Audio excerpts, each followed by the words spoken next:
Bismillahirrahmanirrahim. Assalamualaikum warahmatullahi wabarakatuh. Alhamdulillahi thumma alhamdulillah. Wa sallallahu wa sallama wa baraka ala sayyidi wa habibi rasulillah. Wa ala alihi wa sahbihi wa man walah. La hawla wa la quwwata illa billah. Allahumma alimna ma yanfa'una wa anfa'na bima 'allamtana wa zidna 'uluman tanfa'una fid dunya wal akhirah. Amin. Rabbi syrah li sadri wa yassir li amri wahlul 'uqdatam min lisani yafqahu qawli. Hadirin jamaah salat Isya dan tarawih yang dimuliakan Allah Subhanahu wa taala. Tak putus lisan kita bersyukur kepada Allah Subhanahu wa taala. Allah pilih kita.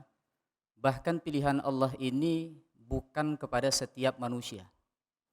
Bahkan pilihan Allah ini bukan kepada setiap muslim bahkan.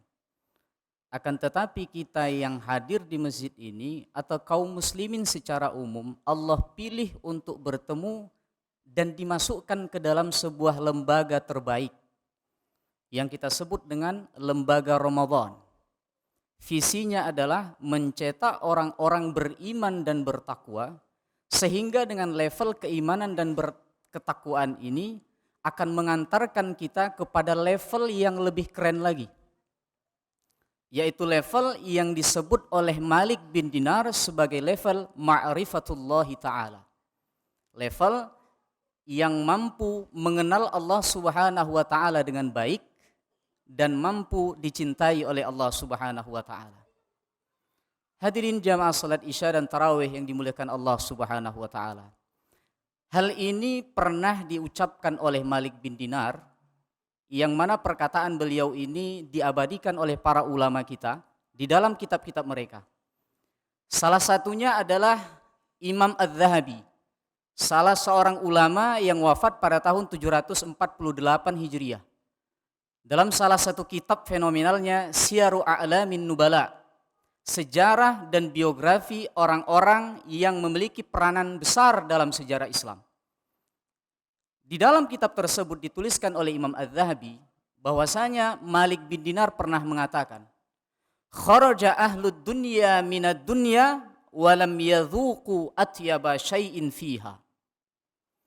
Malik bin Dinar mengatakan, para pecinta dunia atau orang yang candu akan kehidupan dunia, mereka telah meninggalkan dunia, akan tetapi sangat disayangkan. Ada satu kenikmatan yang Allah ciptakan di muka bumi ini yang mereka tidak mampu merasakannya. Sahabat Malik bin Dinar ketika mendengarkan ini mereka penuh dengan tanda tanya dan mereka bertanya kepada Malik bin Dinar, "Ma huwa ya Malik?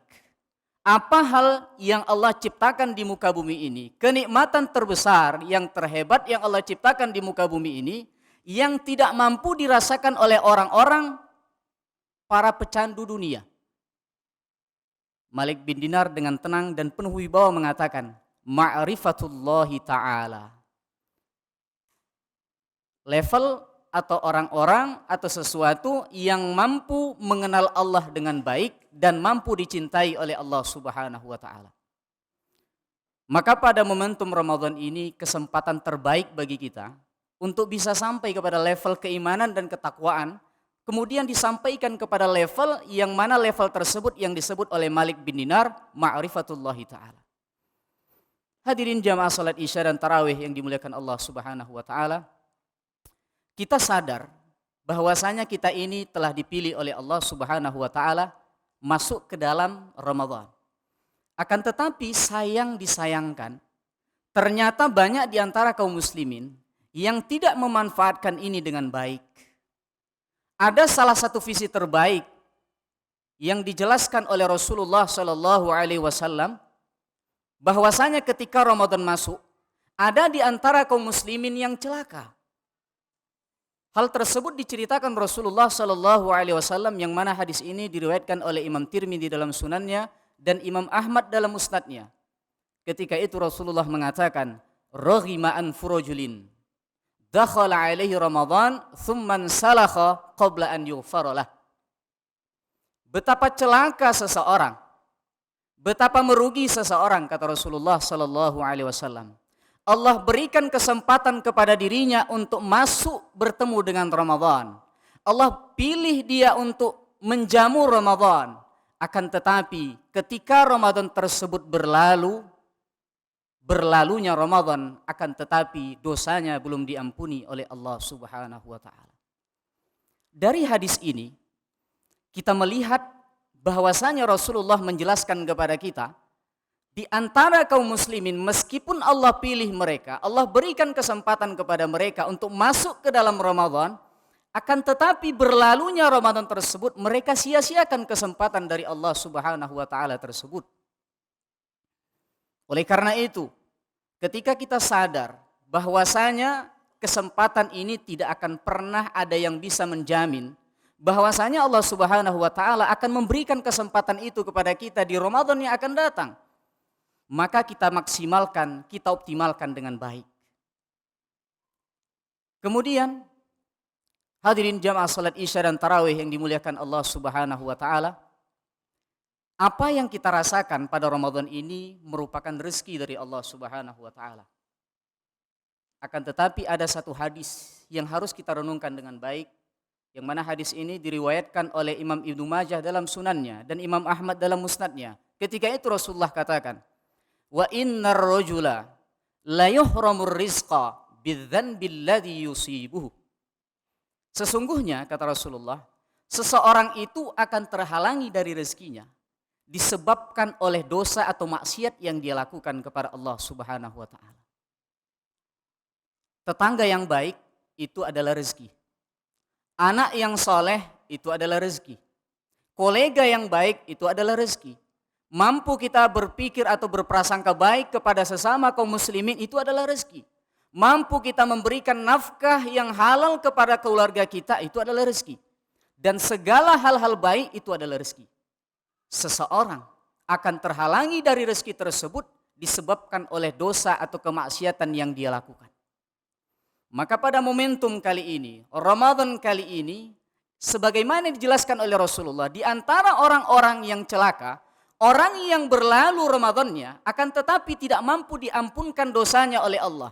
Dia tidak mampu meraih ampunan dari Allah Subhanahu wa taala, dan orang-orang tersebut digolongkan ke dalam orang yang celaka. Maka di antara misi yang paling besar yang ada dalam Ramadan ini, kita mampu meraih ampunan dari Allah Subhanahu wa taala. Mungkin kita akan bertanya, kenapa ampunan dari Allah Subhanahu wa taala? Hadirin jamaah salat Isya dan Tarawih yang dimuliakan Allah Subhanahu wa taala. Melihat daripada penjelasan Rasulullah tadi, ternyata yang menjadikan kita jauh dari ketaatan dan kebaikan itu adalah dosa atau kemaksiatan yang kita lakukan. Semakin besar kemaksiatan yang dosa kita lakukan, itu akan menjauhkan kita dari ketaatan. Itu akan menjauhkan kita dari kebaikan, menjadikan diri kita semakin berat untuk melakukan ketaatan kepada Allah Subhanahu wa taala. Maka Allah janjikan pada Ramadan, ke dalam orang-orang yang beruntung dan tidak ke dalam orang-orang yang celaka adalah orang yang mampu meraih maghfirah atau ampunan dari Allah Subhanahu wa taala. Ketika ampunan tersebut mampu kita raih jamaah salat Isya dan Tarawih yang dimuliakan Allah, akan dekat kebaikan dan ketaatan. Akan mudah kita mencintai kebaikan dan ketaatan. Karena beban yang disebut dengan dosa tersebut telah kita lepaskan. Telah Allah lepaskan. Sehingga kemaksiatan semakin jauh, ketaatan semakin dekat. Pada suatu ketika Imam Hasan Al-Basri pernah mengatakan, yang mana perkataan ini dinukilkan oleh Imam Sya'rani dalam kitabnya Tanbihul Mukhtarin. Beliau pernah mengatakan, min alamati man ghariqa fi dhunubi adamun syirahi sadrihi li siyamin nahari wa qiyamil laili. Di antara tanda-tanda orang yang tenggelam dalam lautan dosa, itu ada dua kata Imam Hasan Al-Basri. Pertama, tidak ada kebahagiaan dalam dirinya untuk melakukan puasa di siang hari. Dan tidak ada kebahagiaan dalam dirinya untuk melakukan qiyamul lail di malam hari. Ketika ketaatan berat kita lakukan, itu indikasi bahwasanya kita sedang tenggelam dalam lautan dosa. Ada kemaksiatan yang kita lakukan, ada dosa yang kita lakukan. Maka untuk menjadikan beban tersebut hilang dalam kehidupan kita, kita minta taubat kepada Allah Subhanahu wa taala agar Allah menghilangkan beban tersebut dan kita dimudahkan untuk melakukan ketaatan kepada Allah Subhanahu wa taala. Jamaah salat Isya dan tarawih yang dimuliakan Allah Subhanahu wa taala, pernahkah kita tahu ternyata Allah Subhanahu wa taala sangat bahagia ketika ada hambanya yang bermaksiat kepadanya, kemudian dia sadar, bertaubat kepada Allah, Allah begitu bahagia. Ini diceritakan oleh Rasulullah sallallahu alaihi wasallam, yang mana ketika itu Rasulullah berada di hadapan para sahabat. Rasulullah mengatakan, "Ayafrahu ahadukum bi rahilatihi idza dallat minhu thumma wajadaha." Tidakkah kalian senang ketika kalian memiliki kendaraan yang sangat kalian cintai, begitu sangat kalian cintai, kemudian kendaraan tersebut hilang. Kalian mengerahkan segala daya dan upaya kalian, kemudian kalian menemukan kendaraan kalian tersebut. Tidakkah kalian senang? Para sahabat ketika itu mengatakan, "Na'am ya Rasulullah." Benar sekali wahai Rasulullah. Kami begitu bahagia ketika ada barang atau kendaraan yang kami cintai hilang, kemudian kami temukan, kami sangat bahagia. Kemudian Rasulullah mengatakan, "Walladzi nafsu Muhammadin biyadihi." Demi jiwa Muhammad, demi jiwaku berada dalam genggaman Allah Subhanahu wa taala. Lalallahu asyaddu farhan bi taubati 'abdihi min ahadikum idza wajadah bi rahilatihi idza wajadaha.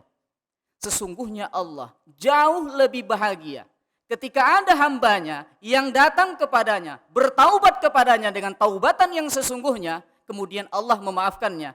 Itu Allah jauh lebih bahagia, melebihi bahagia hati kalian ketika kalian menemukan barang yang sangat kalian cintai. Hadirin jamaah salat Isya dan tarawih yang dimuliakan Allah Subhanahu wa taala. Rasulullah juga pernah menjelaskan lagi, yang mana hadis ini adalah hadis qudsi. Sudah barang tentu hadis qudsi adalah firman Allah Subhanahu wa taala. Ketika itu Rasulullah mengatakan, qala Allahu tabaraka wa taala. Allah Subhanahu wa taala pernah mengatakan, "Ya ibna Adam, law balagat dhunubuka ananas samai, thumma astaghfartani, ghafartu laka wala ubali." Wahai anak cucu Adam, seandainya engkau datang kepadaku, dan ketika engkau datang kepadaku dosamu begitu banyak, niscaya aku akan ampuni dosamu tersebut meskipun dosamu itu setinggi langit. Dan aku tidak pernah peduli, kata Allah Subhanahu wa taala. Begitulah Allah cinta kepada kita. Allah masukkan kita ke dalam Ramadan agar kita masuk ke dalam Ramadan tersebut meraih ampunan Allah. Ketika kita keluar dari Ramadan, beban yang dosa yang menjadikan kita semakin jauh dari ketaatan dan kebaikan kepada Allah dihilangkan oleh Allah, kita semakin dekat kepada ketaatan dan kebaikan. Dan kita berdoa kepada Allah Subhanahu wa taala agar kita tidak digolongkan ke dalam golongan orang-orang yang merugi dan celaka seperti yang disabdakan oleh Rasulullah sallallahu alaihi wasallam. Mungkin ini yang dapat kami sampaikan, lebih dan kurang kami mohon maaf. Wassalamualaikum warahmatullahi wabarakatuh.